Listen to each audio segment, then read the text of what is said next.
Okay, so I am going to show you how I have been making banknote bundles for a play. The play is The Lady Killers. The opening night is tomorrow at the Riverside Arts Centre in Sunbury, and I would highly recommend coming along. I'm in it. I play Major Courtney, but it is a film set in 1953 London, and it involves a robbery, so we need some banknote bundles. And starting off with some just A4 sheets of paper. Now, pre-decimalisation currency is ideal for this because it's much closer in size to the proportions we're going to end up with, but you can also adapt this. So I'm folding this in half, putting that sheet there, and you start off with a nice big bundle of A4 paper, but I'm going to put those out of the way so you can just see this one. Get a nice precise fold, go corner to corner. Can you see that corner to corner there? That means that side meets up 2, because you've got the reference point, and just a nice firm stroke down there will get you something perfectly folded to A6. And you keep going with that, doing this procedure. Fold corner to corner, fold, and you end up with these nice precise. And keep going with those until you have a bundle of those. When you're doing that folding, and I'll do that one more, keep them in the same orientation because you want that stack to all be orientated the same way, so you can see the fold is all on the same side from over at that. Then I take my thought there, come back here, come this way a little bit. So again, going corner to corner.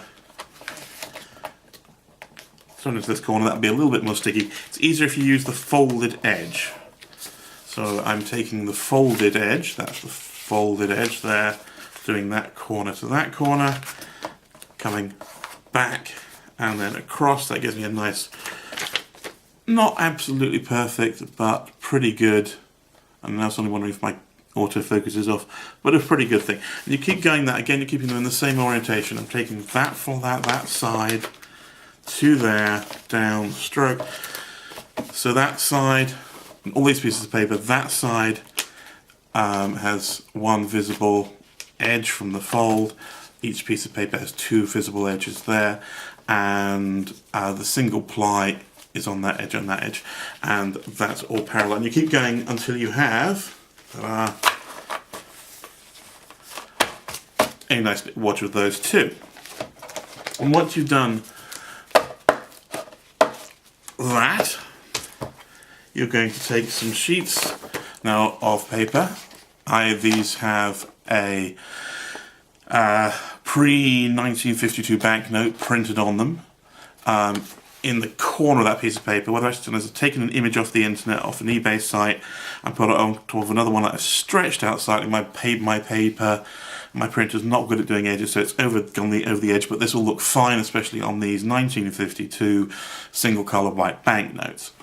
It would naturally be a sort of yellowish, more of a yellowish tinge, but there's also grey sort of tinge, so it works perfectly fine. So I've got 2 sheets with those printed in there. And I'm going to do the same thing as I did with the other bits of paper. I'm going to go corner to corner and fold again. I am making sure that the printed side ends up on that front. Blank, printed. I go over that one.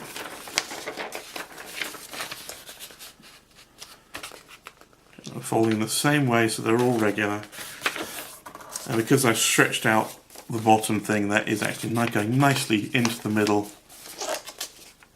of my thing. Of course, if it goes over the edge, it doesn't matter, but if you can get it into at least one corner, that's great. So that's my other banknote there. So what I do now is you'll notice that if I'm going to take 10 of these, so I'm going to use the most folded edge to count 1, 2, 3, 4, 5, 6, 7, 8, 9, 10. So that's 10 of my folded folded sheets.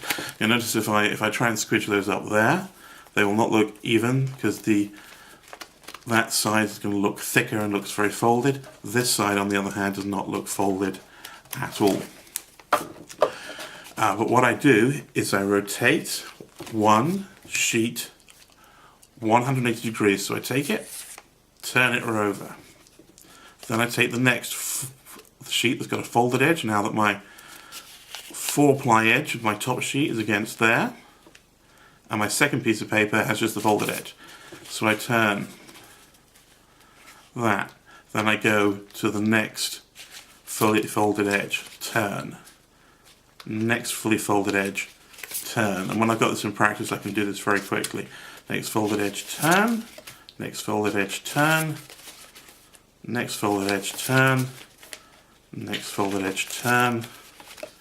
I'm trying to keep this in the whole motion on camera, turning that way around, and there you have it. Now I'm shuffling these back. Now what happens there is we have something much more visually effective, because this is now, because of the fold between each of those, you're still seeing lots of the edge plies, so you're not looking like a big wad of very thickly folds that are very obvious.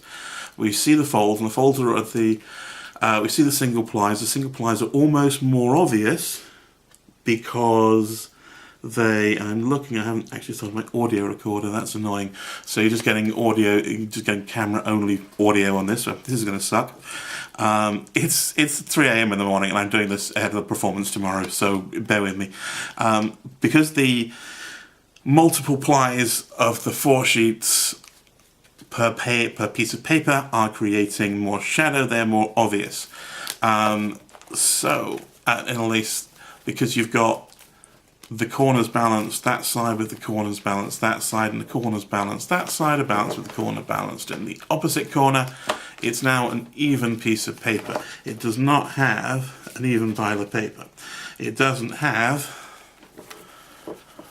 that natural lopsided look that you get when when everything is folded on that side. So now I take these pieces of paper, so I can put one on that side again. I'm going to do this so that the folded edge is the unfolded edge, the 4-ply edge is against the folded edge of that one. So this one is going to go on the other side again. Folded edge of the pile goes against the 4-ply edge of that piece of paper. So now we have our something else that I printed out on my simple printer is this sheet of lines of a suitably high amount, 1,000 in this case. Could have put a pound symbol on, but I didn't. This is a nice kind of like 50s-ish sort of font, the sort of fairly classic thing. Wouldn't. So this, you may have noticed, is a precision paper cutter. This is important. If you try and do this with scissors, you are going to end up with a rather jagged edge that's going to be much more susceptible to breaking. So this is cutting into strips. Now, the quick way to do this is not to cut to the very end, particularly if you're not doing it on a work surface. Because if you're sort of juggling this on your lap, then you can take it off like this, and simply it all stays together, and then you can just attach one by one. But since we are on a work surface,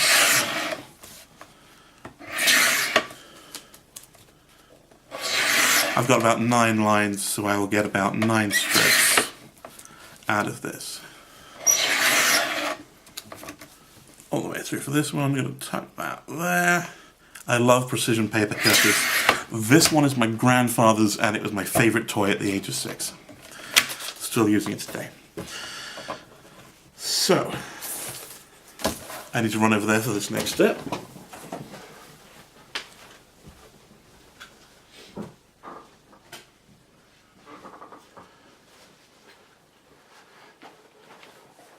Because I have left behind my stapler. Fortunately, staples have not changed a huge amount in the last 55 years.